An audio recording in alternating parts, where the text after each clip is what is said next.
زین جنگل میں تھا کیونکہ اس کو پھل جمع کرنے تھے۔ وہ بہت بھوکا تھا، اس لیے وہ وہیں درخت کے نیچے بیٹھ گیا۔ اس نے کچھ پھل کھائے اور کچھ جمع کر لیے۔ جب وہ گھر جانے لگا تو اس نے غور کیا کہ درخت کے تنے کے نچلے حصے میں سوراخ ہے۔ اس نے اپنا سر اس سوراخ کے اندر ڈالا، پھر اوپر دیکھا تو اس کو کھلا آسمان نظر آیا۔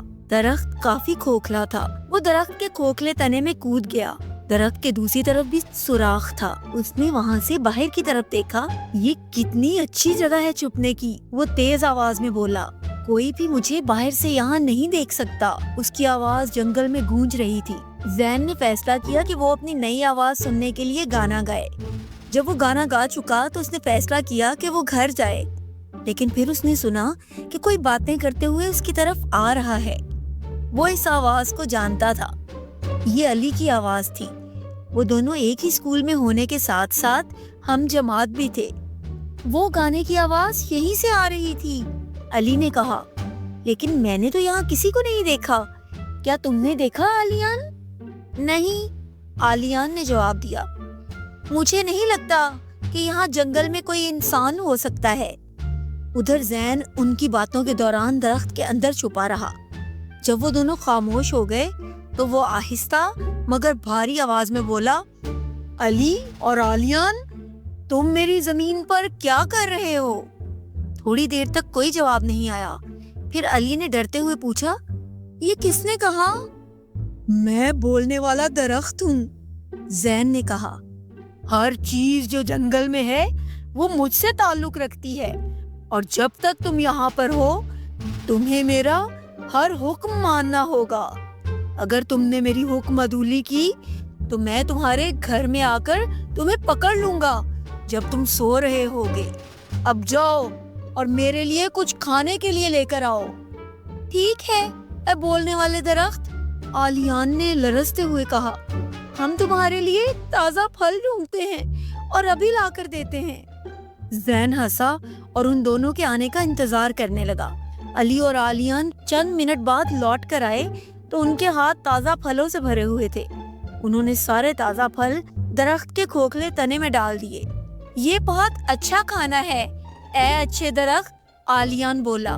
ہم امید کرتے ہیں کہ تمہیں پسند آئے گا۔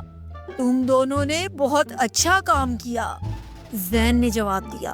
اب تم دونوں گھر جاؤ، لیکن یاد رکھو تم نے میرے اور اس جگہ کے بارے میں اگر کسی کو بھی بتایا تو میں تمہیں مینڈک بنا دوں گا۔ تم دونوں روز صبح سویرے اسکول جانے سے پہلے میرے لیے تازہ پھل لا کر دو گے۔ اب جاؤ۔ جب تک علی اور آلیان چلے نہیں گئے زین نے وہی انتظار کیا، پھر درخت سے باہر نکل آیا۔ وہ بہت خوش تھا۔ اگر علی اور آلیان کو پتا چل گیا کہ بولنے والا درخت کون ہے تو وہ بہت غصہ ہوں گے۔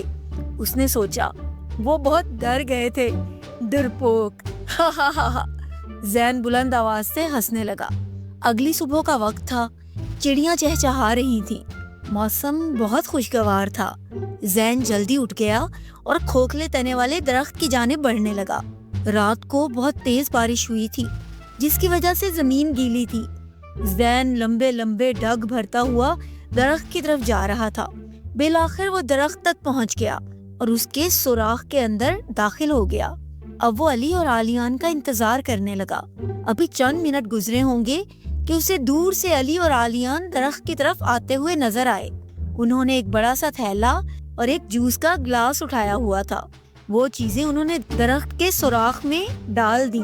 زین نے بھاری آواز میں کہا، بہت شکریہ لڑکوں، اب تم اسکول جاؤ، لیکن کل آنا مت بھولنا۔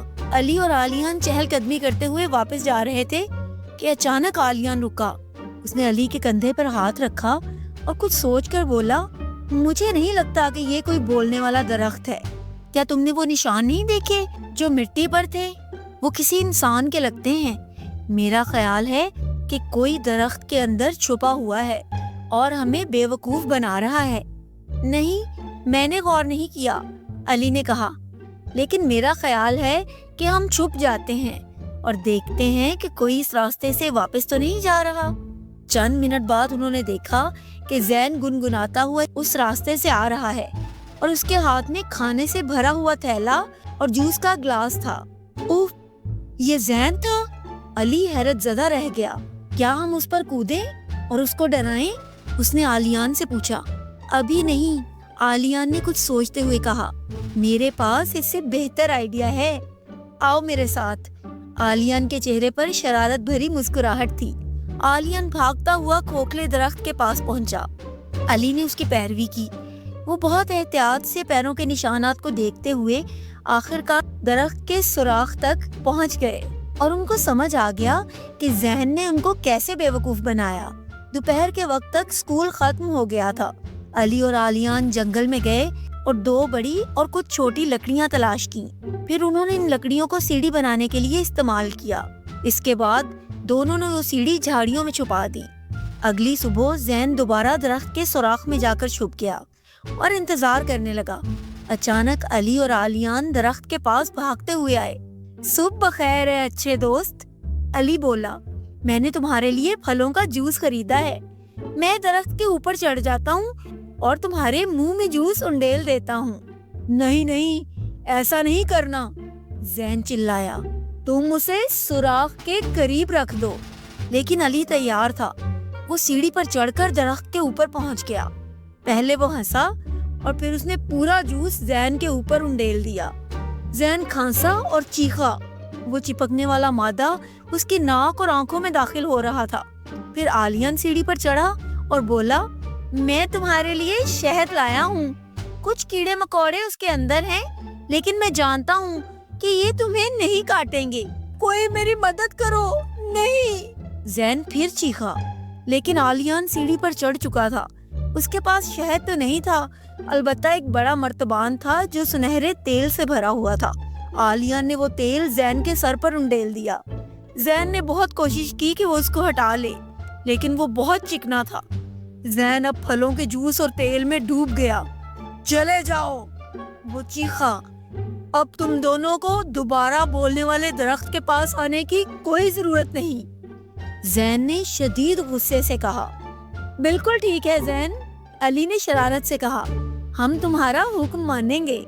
علی اور آلیان جنگل سے باہر جانے لگے اور دونوں شرارتی ہنسی ہنس رہے تھے۔ امید ہے آپ کو آج کی ہماری کہانی پسند آئی ہوگی۔ ایسی ہی دلچسپ کہانیاں سننے کے لیے پلیز ہمارے چینل کو سبسکرائب کیجیے۔ شکریہ۔